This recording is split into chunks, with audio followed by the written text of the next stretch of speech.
মদিনায় যত মুনাফিক ছিল জমের মতো ভয় পাইতো সাইয়েদনা ওমরকে। শয়তানদের লিডার ইবলিসও ভয় পেত ওমরকে। এজন্য বিশ্বনবী বলতেন আসাদুহুম ফি আমরিল্লাহি ওমর, আমার দিনের ব্যাপারে সবচেয়ে কঠোর ওমর। বিশ্বনবী বলতেন আমার পরে কোনো নবী নাই, কোনো রাসূল নাই, তবে আমার পরে যদি কেউ নবী হতো আমার ওমর নবী হয়ে যেত। লা নবিয়্যা বা'দি ওয়ালা রাসূল, আমার পরে রাসূল নাই, কোনো নবী নাই, তবে লাউ কানা বা'দি নবিয়্যুন লাকানা ওমর।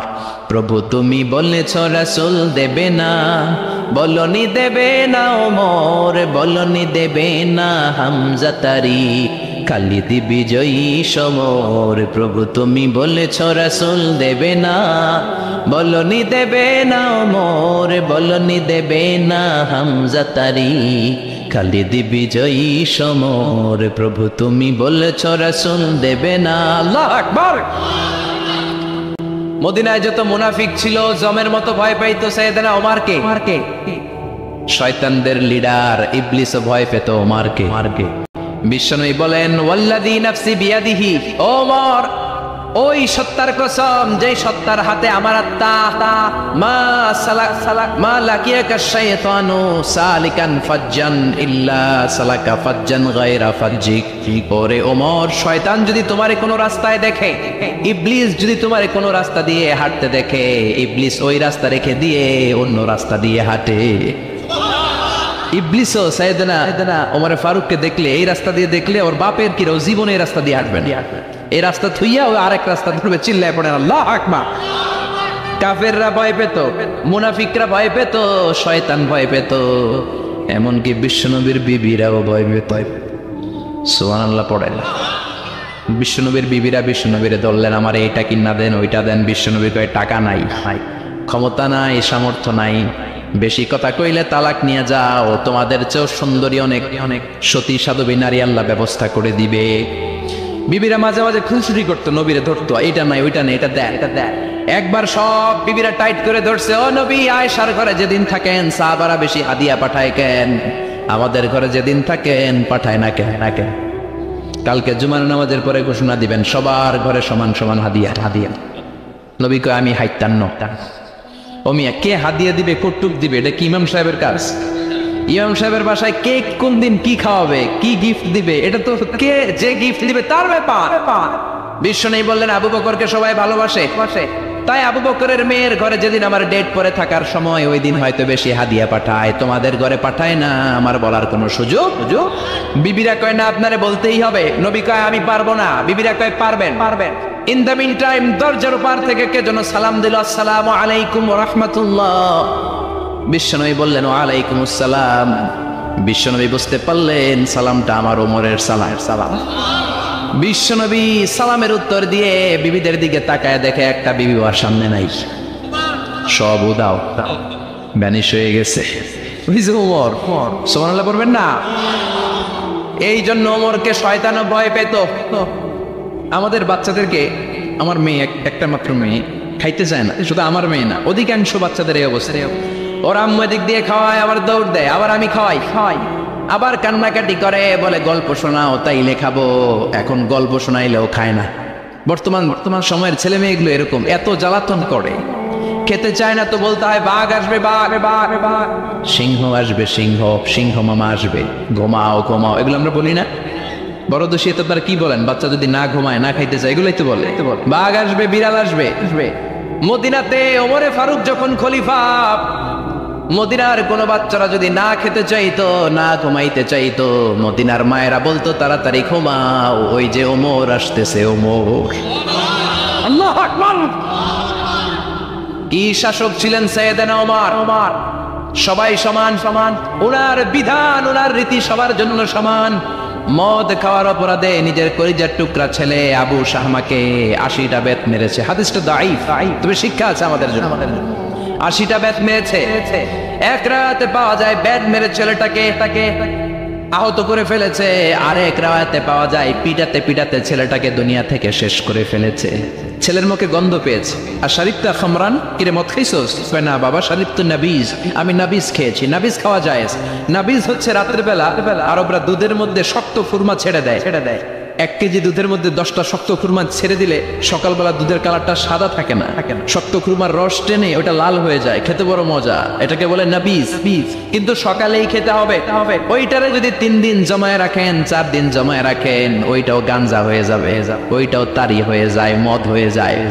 সাইয়েদনা ওমরের ছেলে এই কাজ করেছেন, একটু তারির স্বাদ নেয়ার জন্য 4 দিন রেখে দিয়েছে।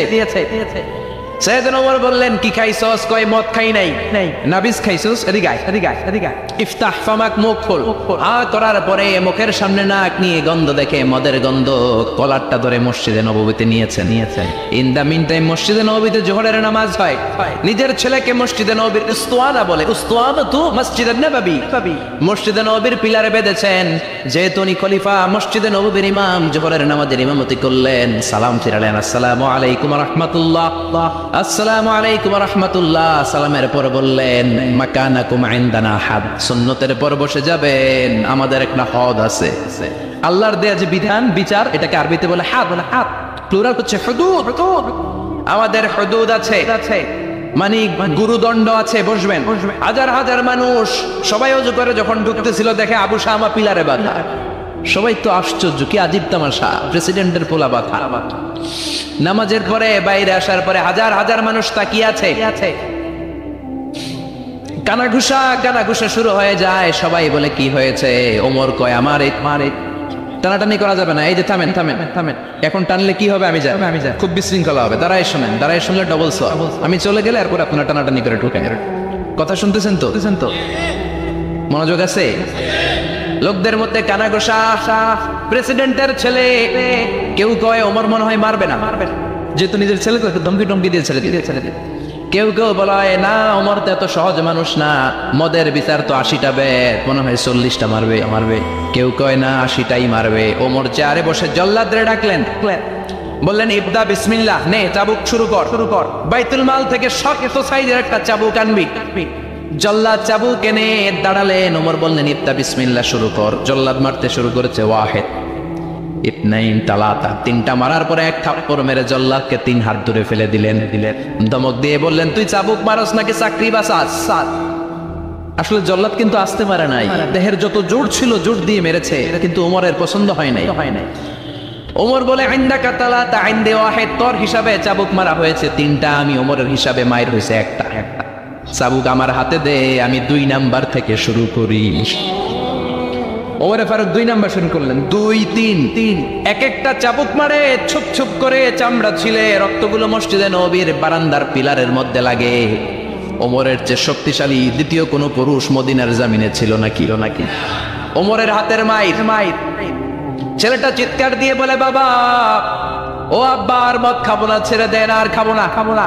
মদ তো আমি খাই নাই, আমি খেয়েছি নাবিজ, 3-4 দিন রাখার কারণে একটু মাতলামি হয়েছে আমার।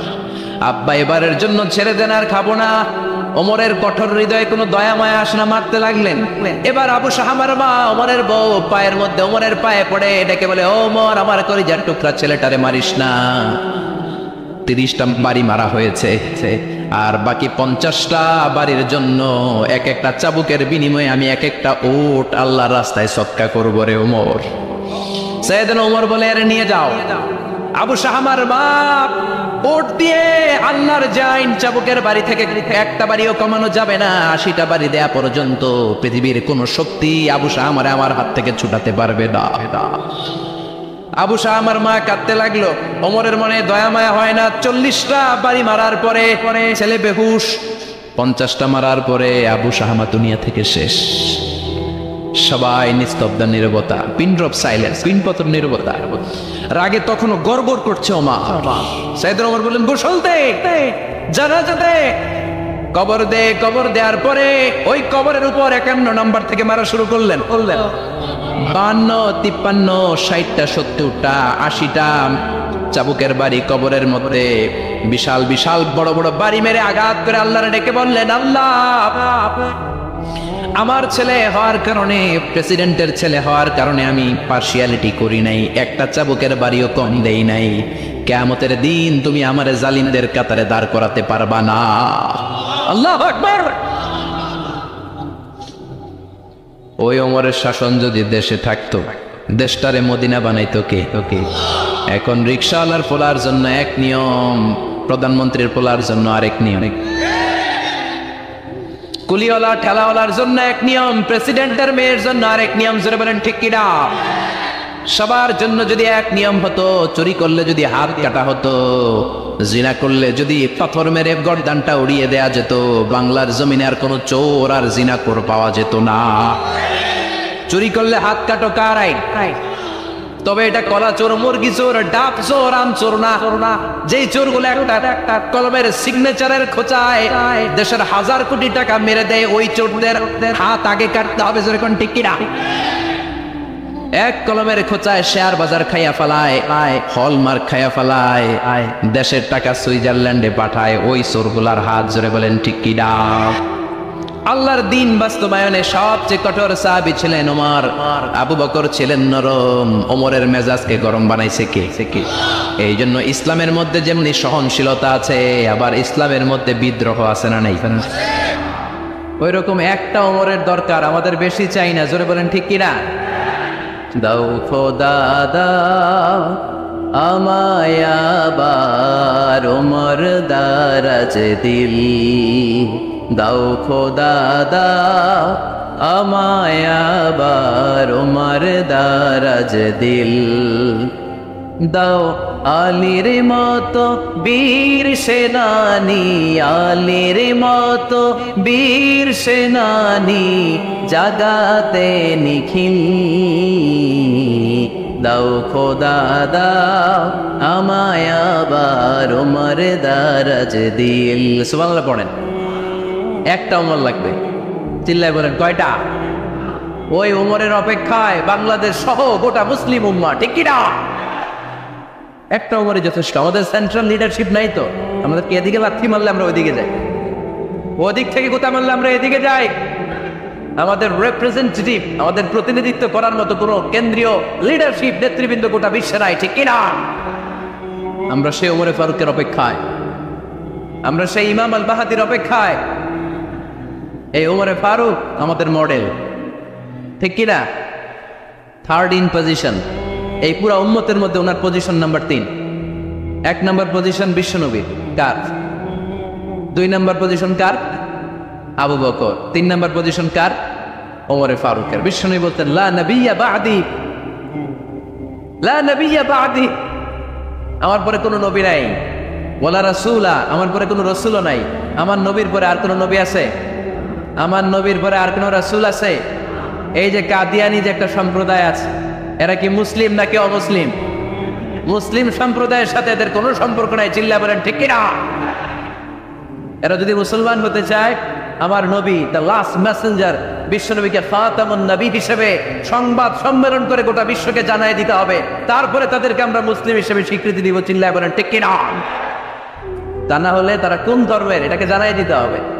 No inferiority complex, no identity crisis. Identity ক্রাইসিসে থাকা যাবে না। আপনারা কোন ধর্মের এটা জানায় দেন। আপনারা বিশ্বনবীরও শেষ নবী মানবেন না, আবার মুসলিম বলেও নিজেদেরকে ট্যাগ লাগাতে চাইবেন। সাধারণ মুসলমানরা এটা এই ধোঁকাবাজি মানে না। চিল্লায় বলেন ঠিক কিনা? আমার নবীর পরে কোনো নবী নাই, আমার রাসূলের পরে কোনো রাসূল নাই, ঠিক কিনা? আল্লাহর হাবিব বলতেন লাউ কানা বা'দি নাবিয়্যুন লাকানা উমর, তবে আমার পরে যদি নবী হওয়ার যোগ্যতা কারো থাকে, আমার ওমরের ওই যোগ্যতা আছে। সুবহানাল্লাহ পড়েন।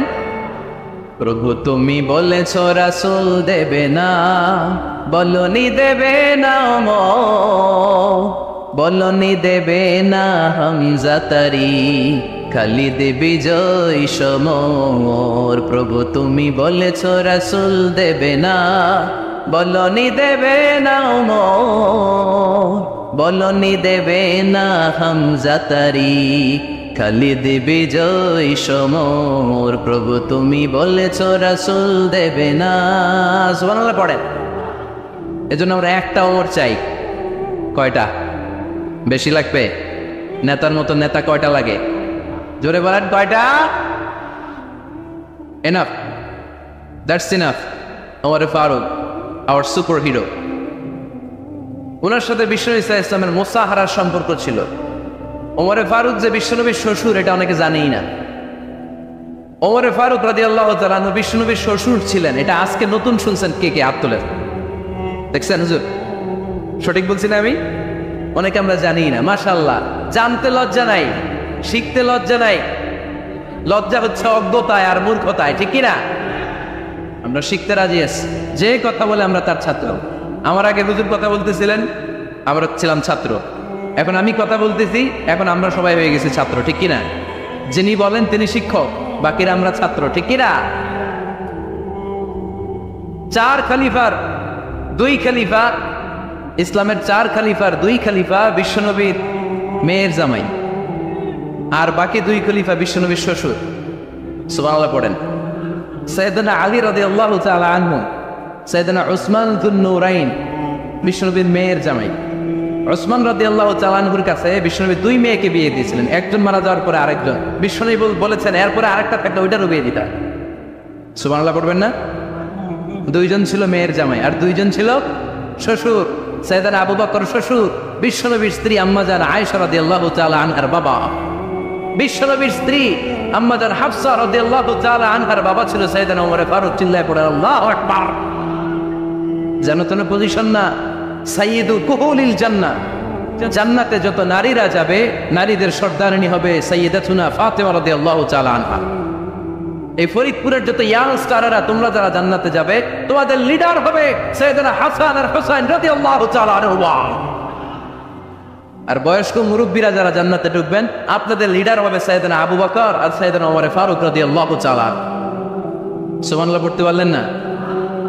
ওমর ফারুক এটা সাধারণ কোনো ক্যারেক্টারিস্টিক্স নয়। ওনাকে আল্লাহ তাআলা নলেজও দিয়েছেন, আবার দিনদারিও দিয়েছেন।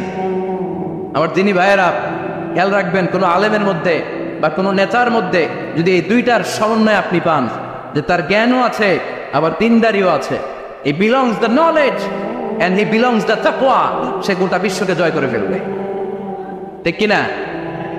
যার মধ্যে জ্ঞান আছে, যার মধ্যে তাকওয়া আছে, তার কেউ থামায় রাখতে পারে? ওমরে ফারুককে এই 2 নেয়ামত দিয়ে ধন্য করেছে কে? সহিহ বুখারীর বর্ণনা, বিশ্বনবী সাহাবীদের সামনে একটা স্বপ্নের কথা বলছেন। বিশ্বনবী বললেন, আমি স্বপ্নে দেখলাম আমার আঙ্গুলের ফাঁকা থেকে দুধ বের হচ্ছে, আমি তৃপ্তি সহকারে দুধ খেলাম। খাওয়ার পরে দেখলাম আঙ্গুলের মধ্যে একটু দুধ লেগে আছে। আমার আঙ্গুলে অতিরিক্ত লেগে থাকা দুধটা আমি ওমরে ফারুকের মুখের মধ্যে লাগিয়ে দিলাম। সাহাবারা বললেন, ইয়া রাসূলুল্লাহ, ইয়া হাবিবাল্লাহ, মাযা আওয়ালতা বিহি, এই স্বপ্নের আপনি কি ব্যাখ্যা করলেন, আমরা তো বুঝলাম না। বিশ্বনবী বললেন, আওয়ালতু বিহি আল ইলম, আমি এই দুধ দিয়ে জ্ঞানের ব্যাখ্যা করেছি, কারণ ওমরকে আল্লাহ যেই জ্ঞান দিয়েছে গোটা বিশ্বের কাউকে এত জ্ঞান দেয় না। এজন্য স্বপ্নে যদি কেউ দেখেন যে আপনি দুধ খাচ্ছেন, তার মানে আল্লাহ তাআলা আপনার জ্ঞান বাড়ায় দিবেন। ওমরে ফারুককে দুধ খেয়ে অতিরিক্ত দুধের অংশটা বিশ্বনবী আবু বকর রাদিয়াল্লাহু তাআলা আনহুর মুখে দেন নাই, সাইয়েদনা উসমানের মুখে দেন নাই, আলী রাদিয়াল্লাহু তাআলা আনহুর মুখে দেন নাই। স্বপ্নে ওই অতিরিক্ত লেগে থাকা দুধটা বিশ্বনবী ওমরে ফারুকের ঠোঁটের মধ্যে লাগিয়ে দিয়েছেন। এই হাদিস থেকে প্রমাণ পায় আল্লাহ তাআলা জ্ঞানের নেয়ামতে সাইয়েদনা ওমরে ফারুককে ধন্য করেছেন। আবার বুখারীর বর্ণনা, বিশ্বনবী সাল্লাল্লাহু আলাইহি ওয়াসাল্লাম আরেকটা স্বপ্নের বর্ণনা দিচ্ছেন। তিনি বললেন, তোমাদের সবাইকে স্বপ্নে আমার সামনে দাঁড় করানো হলো।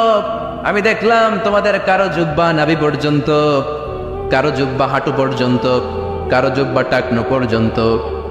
ওমরে ফারুককে যখন স্বপ্নে আমার সামনে দাঁড় করিয়ে দেয়া হলো, আমি দেখলাম ওমরের জুব্বা এত লম্বা, ওমর টেনে হিচড়ে তার জুব্বা নিয়ে সামনে হেঁটে যাচ্ছে।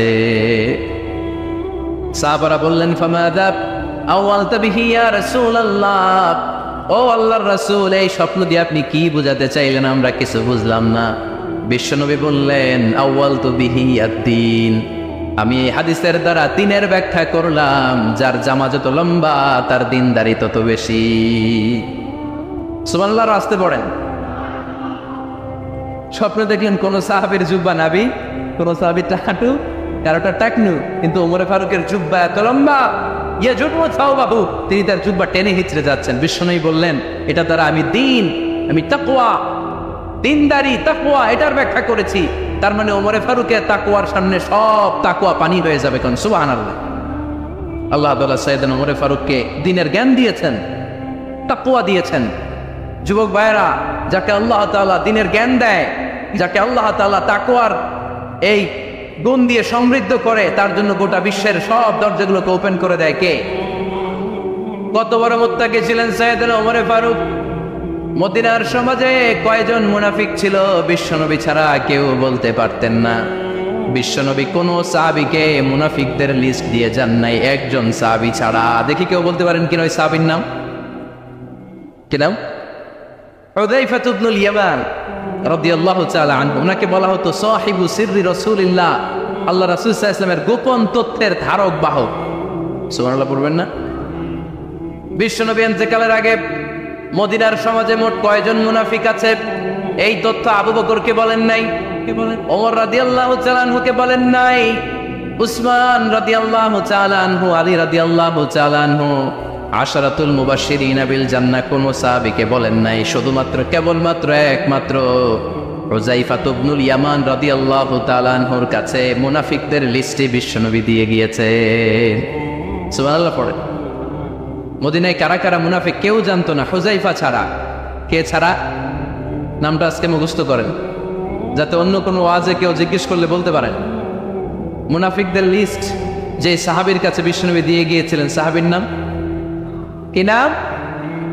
নামটা কেমন লাগে? ভাল লাগে?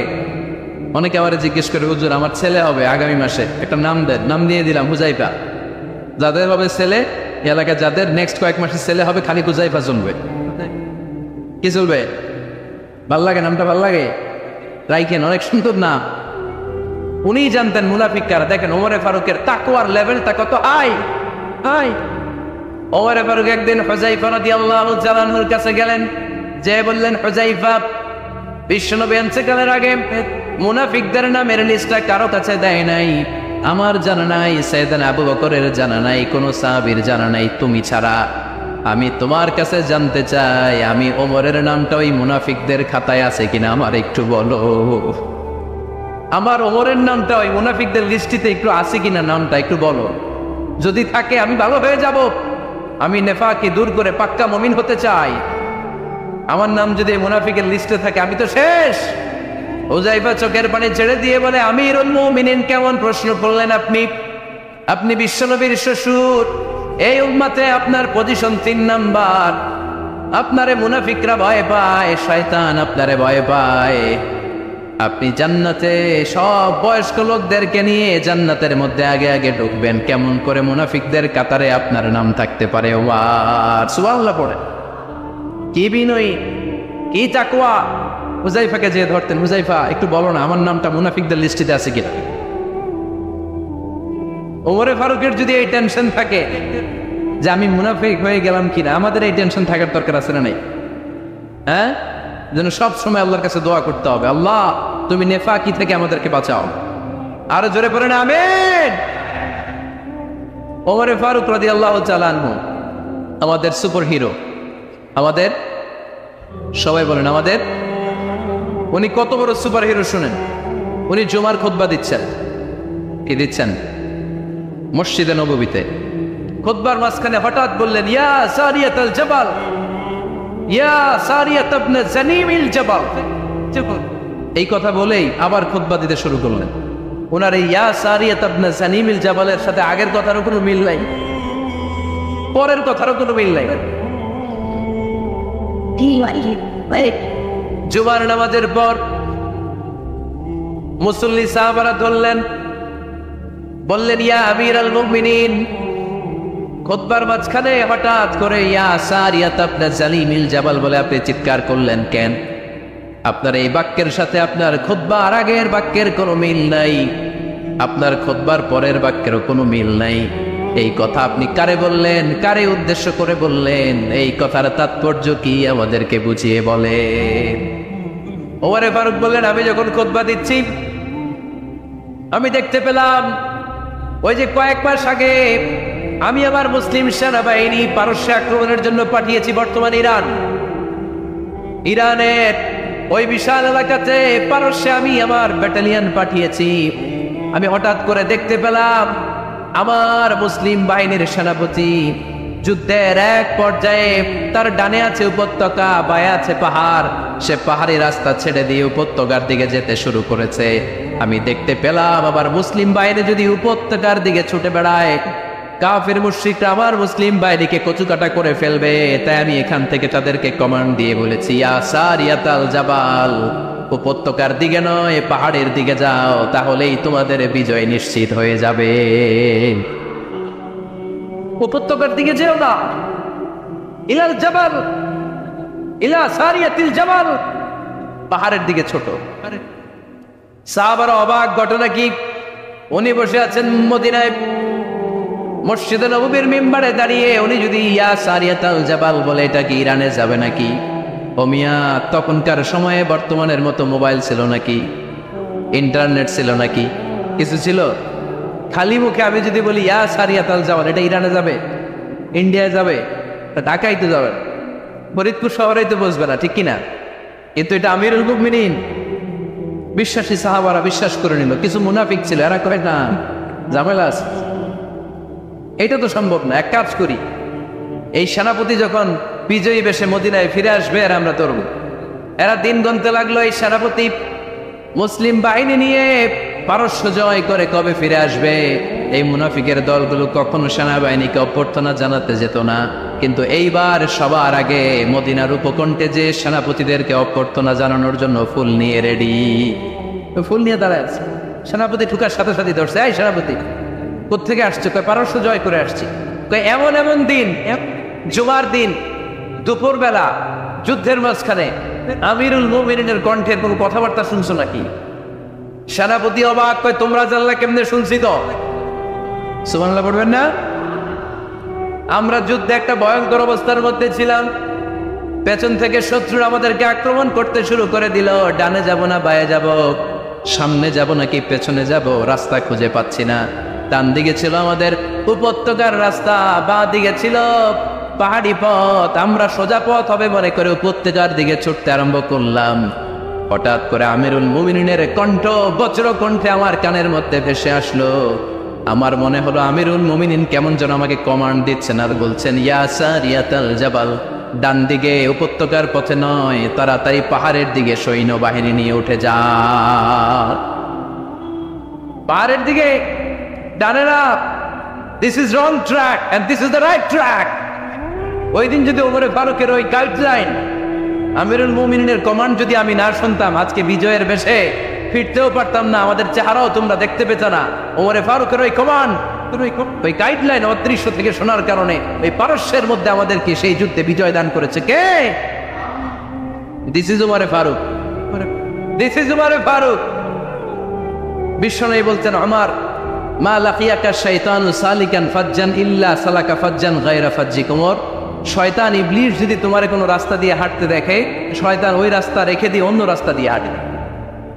সুবহানাল্লাহ। বাড়িতে যাই বললেন, কে বলতেছে? বিশ্বনবী। কার ব্যাপারে? কার ব্যাপারে? ওমরে ফারুকের ব্যাপারে। শয়তান যদি দেখে যে ওমরে ফারুক এই রাস্তা দিয়ে হাঁটতেছে, শয়তান ওই রাস্তা রেখে দিয়ে অন্য রাস্তা দিয়ে হাঁটে। সুবহানাল্লাহ পড়ে। রাত্রিবেলা আমরা আমাদের বাচ্চা ছেলে মেয়েদেরকে যখন খাওয়াই, বাচ্চারা খেতে চায় না, এরকম হয় আপনাদের ফরিদপুর এলাকায়? হ্যাঁ, এই এলাকায় হয় নাকি? খেতে চায় না বাচ্চারা, এই চকলেট দেখায়া, এই মিনা কার্টুন দেখায়া, এইটা সেইটা এগুলো সেগুলো বলে, গল্প টল্প বলে ফুলায় খাওয়ানো লাগে, তাই না? তারপরেও খায় না। আমারও ছোট মেয়ে আছে, খেতে চায় না, এইটা সেইটা এমনি সেমনি খাওয়ানো লাগে। তো শেষে না পেরে মা বাবা বলতে বাধ্য হয়, ওই যে ভূত আসতেছে, ভূত, তাড়াতাড়ি তাড়াতাড়ি খাও, তাহলে যে ভূত ধরবে তো। আরে ওই যে বাঘ আসতেছে, বাঘ, তাড়াতাড়ি খাইলে তাহলে বাঘে কামড়াবে। বলি না আমরা? আপনারা কি বলেন? ভূত। আর কি বলেন? হ্যাঁ হ্যাঁ, আচ্ছা, এক এক জায়গায় এক একটা আমরা বলি, ভূত আসবে, বাঘ খাবে, ভাল্লুক খাবে, তাড়াতাড়ি খাও। মদিনাতে যখন ওমরে ফারুক আমিরুল মুমিনিন, মদিনার মায়েরাও বাচ্চাদেরকে খাওয়াতে পারতো না, ছোট্ট মেয়েদেরকে খাওয়াতে পারতো না, খাওয়া নিয়ে যন্ত্রণা করতো। বাচ্চারা যখন মদিনায় খেতে চাইতো না রাত্রিবেলায়, মদিনার মায়েরা বলতো, তাড়াতাড়ি খাও, হা হুয়া ইয়াতি উমর, হা হুয়া ইয়াতি উমর, তাড়াতাড়ি খা, নাইলে ওই যে উমর আসতেছে, Umar. This is our superhero. সাইয়েদনা ওমর ফারুক রাদিয়াল্লাহু তাআলা শুধু শয়তানি ভয় পেত না, মুনাফিকরাও ভয় পেত, জমের মতো ভয়। শুধু তাই না, আমাদের আম্মাজান বিষ্ণু ইসলামের স্ত্রীরাও ওমর ফারুককে ভয় পেতেন। সুবহানাল্লাহ কইবেন না? মাঝে মাঝে বিষ্ণু ইসলামের সাথে আম্মাজান আয়েশার ঝগড়া হতো, হতো না? আপনাদের ফ্যামিলিতে ঝগড়া হয়? হয় না? হয় না? কার কার দেখি? ওরে আল্লাহ, অনেক আল্লাহর ওলি আছে তো জায়গায়, ঝগড়া হয় না? এ কি কথা কয় ঝগড়া হয় না বলে? বিশ্বনবীর ফ্যামিলিতে ঝগড়া হয়, আপনার ফ্যামিলিতে হয় না? মিষ্টি ঝগড়া। আর ও বিয়েই করে নাই,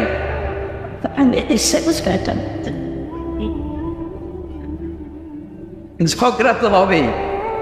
দাম্পত্য জীবনের মজাটাই তো এখানে, কখনো ঝগড়া কখনো আনন্দ, একটু বৃষ্টি একটু রোদ, একটু হাসি একটু কান্না, ভালো লাগে ভালোবাসা শেয়ার করে নেয়া, মিলেমিশে একাকার হয়ে যাও, ঠিক কিনা?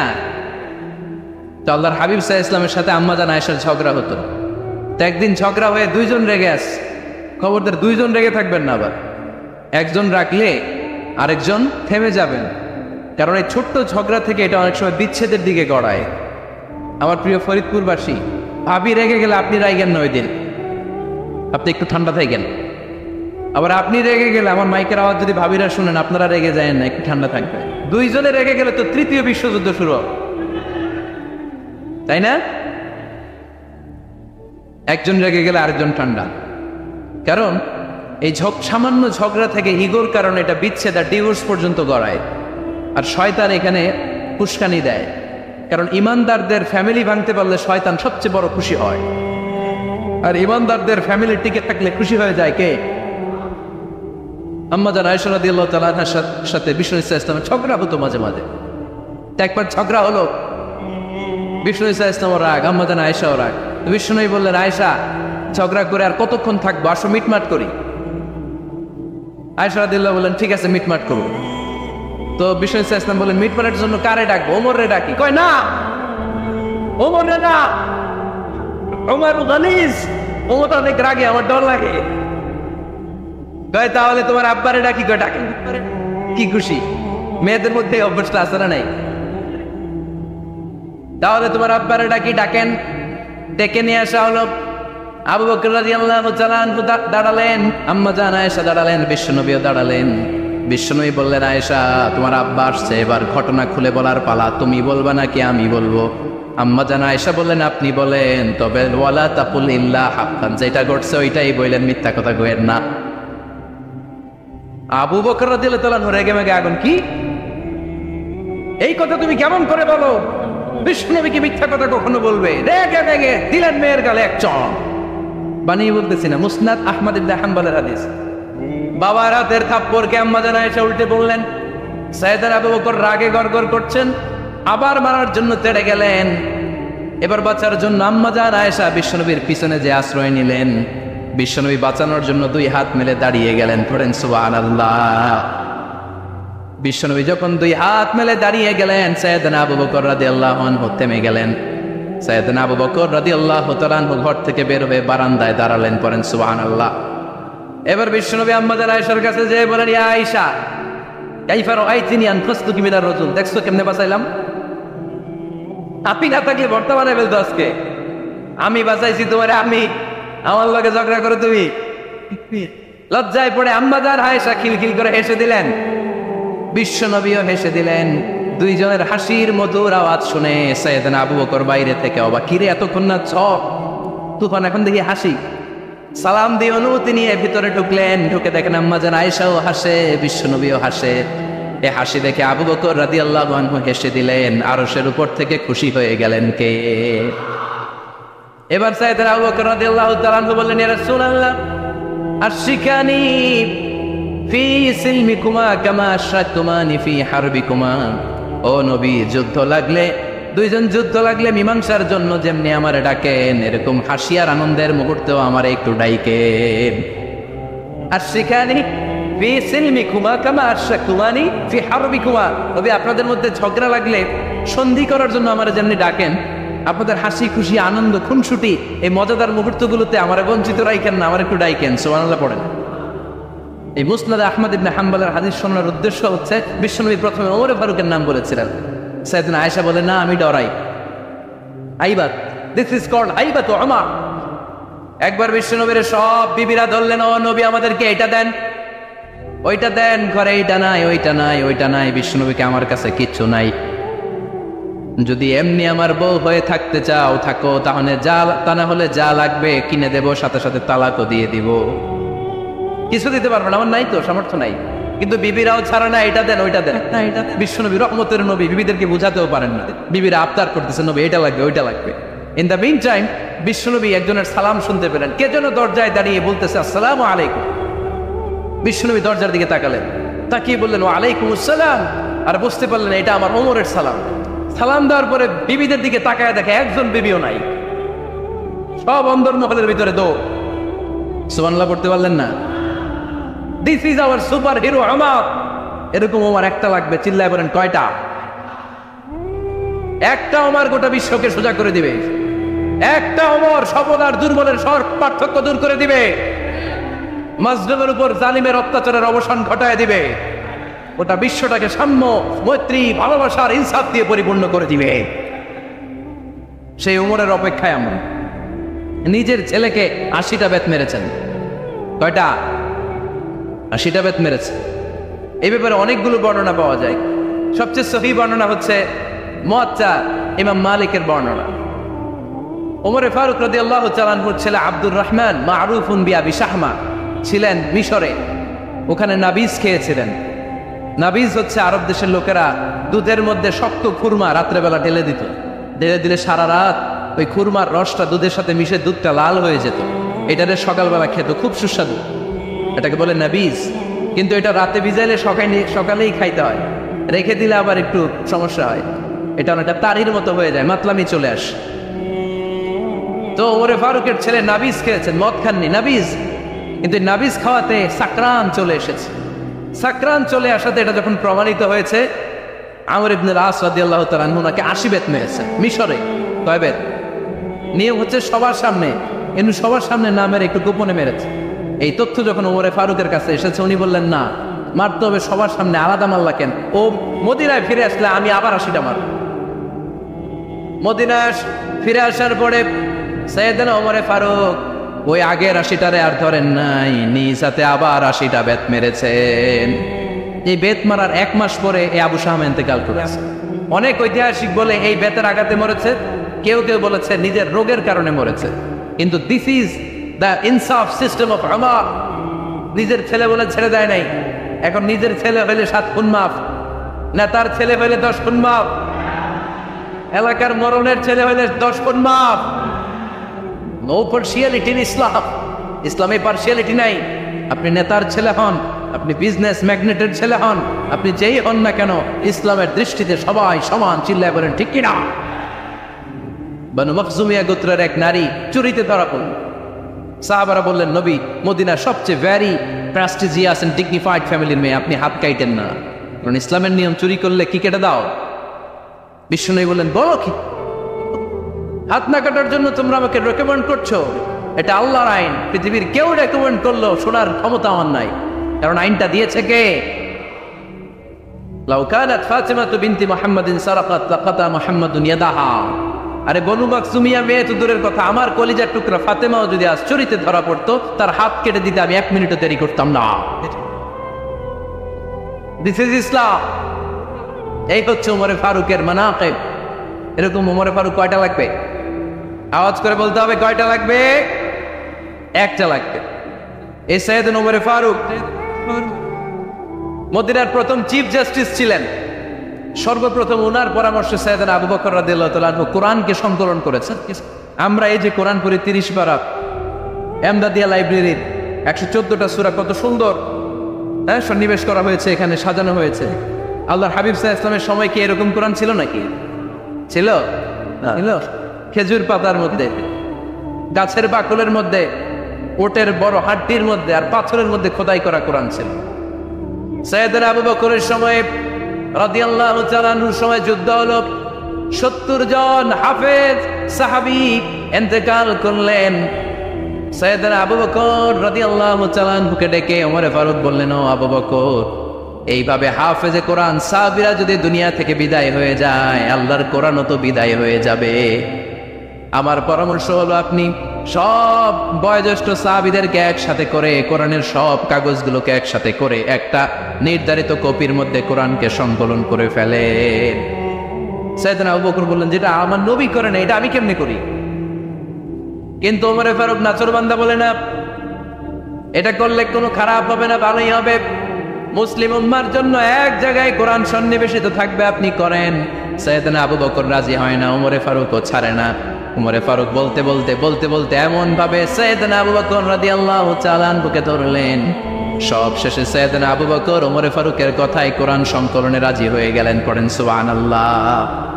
উনি বললেন, ওমর যখন আমাকে বারবার বুঝাতে লাগলো, আল্লাহ তাআলা আমার হৃদয়টা ওমরের কথা শোনার জন্য খুলে দিলেন। আল্লাহ তাআলা কেমন যেন আমাকে ইলহাম করলেন, আবু বকর করো, এই কাজের মধ্য দিয়ে আমি আমার কোরআনকে গোটা বিশ্বে জীবিত রেখে দেব। This is Umar. এই যে আমরা হিজরি সনের যে আমরা গণনা করি, এই হিজরি সনের প্রবর্তক হচ্ছে সাইয়েদনা ওমর ফারুক। সুবহানাল্লাহ। নাই আপনাদের মনোযোগ আছে না গেছে? কই ঘুমায় গেলেন মনে হয়? তাকবীর দেন তো একজন আওয়াজ করে।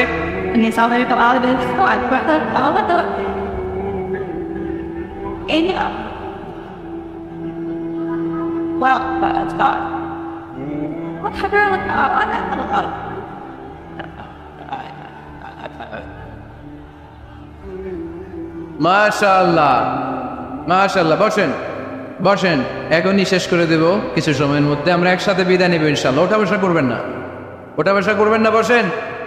সাইয়েদনা ওমর ফারুক এই হিজরি সনের গণনা শুরু করেছে। সাহাবারা বলল, আমিরুল মুমিনিন, খ্রিস্টানদের ঈসাই সন আছে, আমাদের মুসলমানদের কোনো সন নাই। আমাদের একটা সন থাকলে আমাদের জিজিয়া নিতে, আমাদের যাকাতের টাকা উত্তোলন করতে অনেক সুবিধা হবে। ওমর ফারুক বললেন, তাহলে কোন সালকে হিজরি, কোন সালকে মুসলিম সাল হিসেবে আমরা ঘোষণা দিতে পারি? একজন বলল, আমার নবী যেই সালে জন্মগ্রহণ করেছেন ওই সালে। ওমর ফারুক বললেন, না, আমার নবীর জন্ম আমাদের জন্য খুশির দিন, কিন্তু এটা আমাদের জন্য প্রেরণা নয়। প্রেরণা নবীর কাজে, ঠিক কিনা? আরো কিছু সাহাবারা বলল, তাহলে যেই সালে আমার নবী ইন্তেকাল করেছে ওইটারে প্রথম সাল ধরেন। ওমর ফারুক বললেন, না, যেদিন তিনি ইন্তেকাল করেছেন এটা আমাদের দুঃখের দিন, এটা আমাদের প্রেরণা নয়। আমাদের প্রেরণা হচ্ছে বিশ্বনবীর ত্যাগ, তিতিক্ষা আর কাজের মধ্য দিয়ে। জোরে কোন ঠিক কিনা? ওমর ফারুক বললেন, যেদিন বিশ্বনবী ইসলাম রক্ষায় নিজের মাতৃভূমি ছেড়ে মক্কা থেকে মদিনায় গিয়েছেন, ওই দিনটাকে হিজরি প্রথম দিন ধরে আমরা হিজরি সাল গণনা করে শুরু করে দেব। ওইটাই হচ্ছে হিজরি সন। সেখান থেকে হিজরি সনের প্রবর্তন করেছেন সাইয়েদনা ওমর ফারুক রাদিয়াল্লাহু তাআলা আনহু।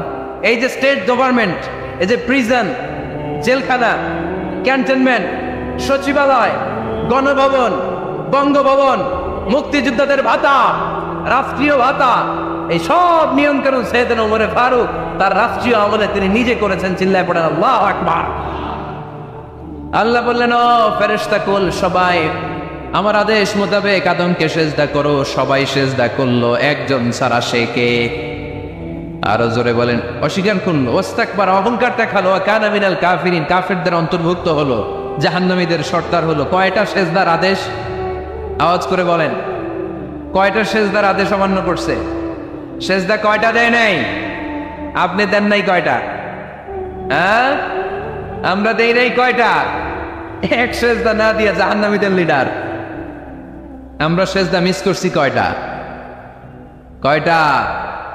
মুসলমান সেজদায় লুটিয়ে পড়তে হবে একজনের খুশির জন্য, তিনি কে?